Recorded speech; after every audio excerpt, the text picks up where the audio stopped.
It is absolutely dead. There's literally like no one on the street. I've never seen it like this. This is totally unusual. And loads of the shops are shut. So yeah, that's not a good sign. Not a good sign at all. Beijing has suspended dining services as part of efforts to contain a COVID outbreak. Many eateries in Beijing struggling to survive a COVID outbreak. Restaurants have to rely on takeaways to survive. But one Beijing eatery is finding its sales of its iconic Peking duck are soaring.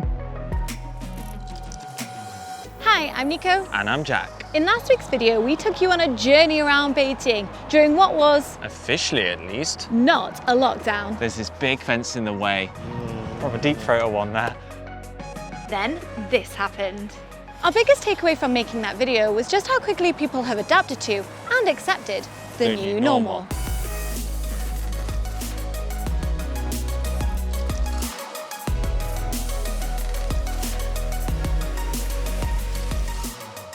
And nowhere is this more true than the food and beverage sector.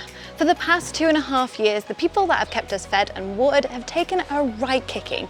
But as proven by the recent not a lockdown in Beijing, there's still plenty of fight left in them. But we'll get to that in a minute. First, let's backpedal to the end of April.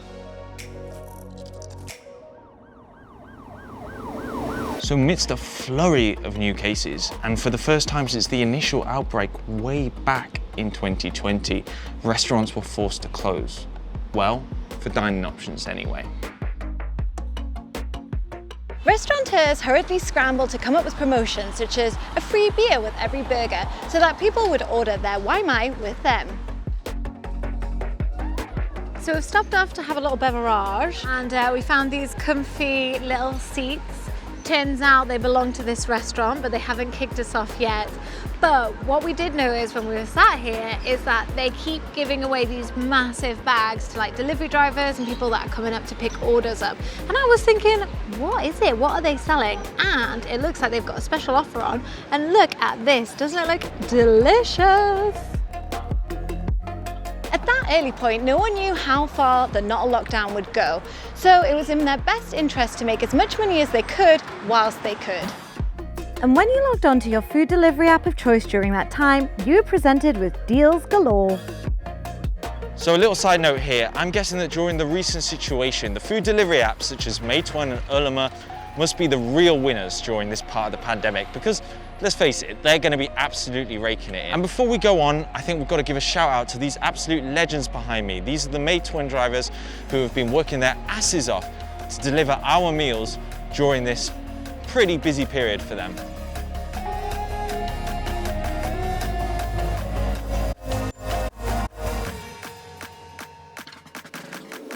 And even people as untech savvy as us got in on the delivery action. What are you up to, young lady? Well, I was thinking, since it's such a beautiful evening and the bars are closed, that I would order us a cheeky bag of beer to enjoy on our balcony. Like an actual bag? You'd never get that in the UK, would you? A lemon beer, cider, a lychee, a cherry, which looks pretty good too. So usually I love an IPA, I do, but it's so bloody hot, I want something refreshing. So which one do you think we should go for? I've had the passion fruit one before, so I think we should go for that. 79 kwai. Cheaper than going to a pub, innit? Only issue is, What?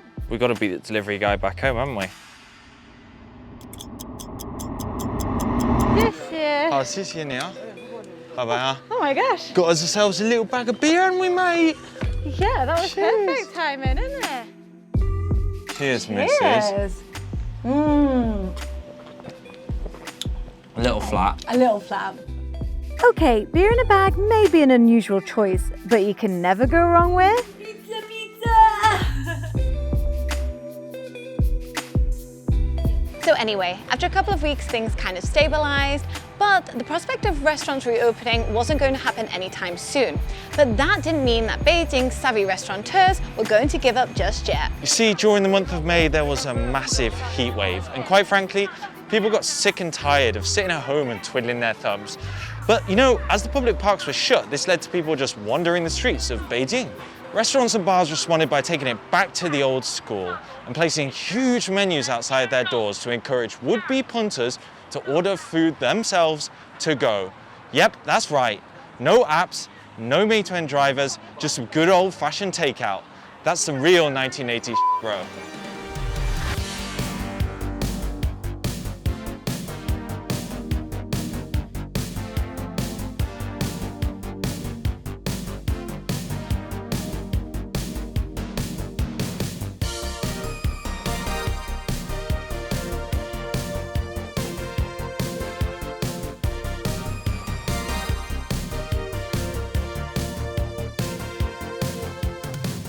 Okay guys, it's lunchtime. We are starving. We saw this noodle shop the other day and we thought we'd come give it a try. Why not? 2个热干面。对，一个要辣，一个不要辣。你也可以加一点点那个小的泡菜吗 Ooh, packet. ？Yeah, packet. There you go. 你可以加这个吗？好吃，谢谢，谢谢。谢谢，拜拜拜。拜拜拜拜。Smells good. Oh, it's got like cabbage and cucumber.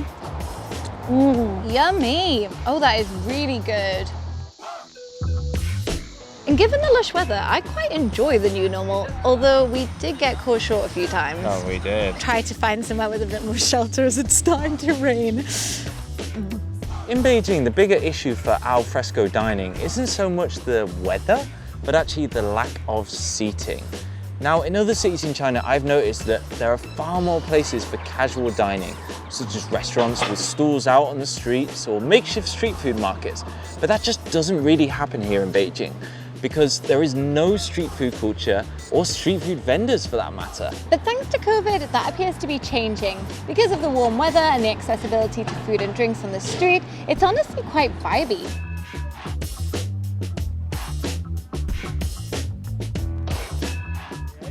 See what I see? Yeah, I think they put that up just for us, right? Eh?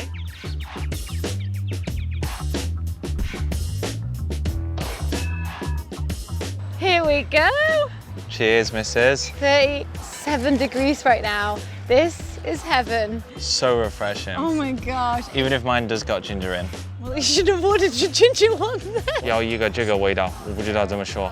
Yeah, I think I'm falling in love with the novelty of being able to sit outside and enjoy our meals, to be honest. Yeah, it really does feel like a novelty because I don't know about you, but as I'm from the UK, it's really not that common. It's so hard to find somewhere to sit because it's so competitive. Everyone is out just roaming the streets and Having a drink, having the food because you can't eat inside. But literally, beer. Garden, look how beautiful this little garden is. That there we we've got. go. I'm never going to go to the pub again, even once they reopen. Nice. Nice. Unfortunately, our view isn't so beautiful.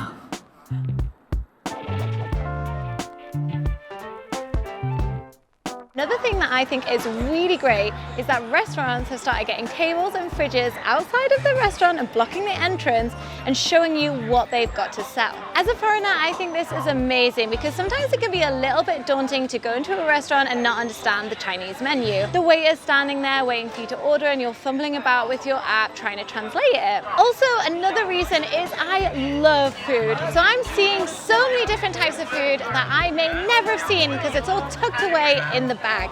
It's making me stop and look. I'm intrigued and I'm sure others are as well. It's a great marketing technique. So it poses the question, once restaurants are allowed to open, should they continue with these new habits? I personally think that it's a great way to see what that restaurant has inside and get people off the street to come into the restaurant. What do you think, Jack? Well, I can't imagine that the authorities are sharing the same enthusiasm. I can't imagine they're massive fans of people sitting on the side of the street and eating noodles.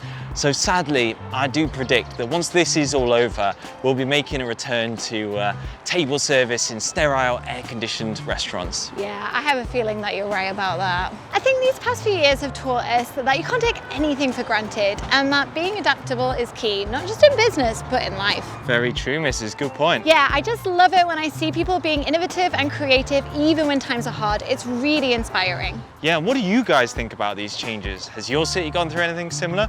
We'd love to hear from you, so leave us a comment down below. That's the end of this video, guys. So as always, we'll see you next time. Bye. Bye.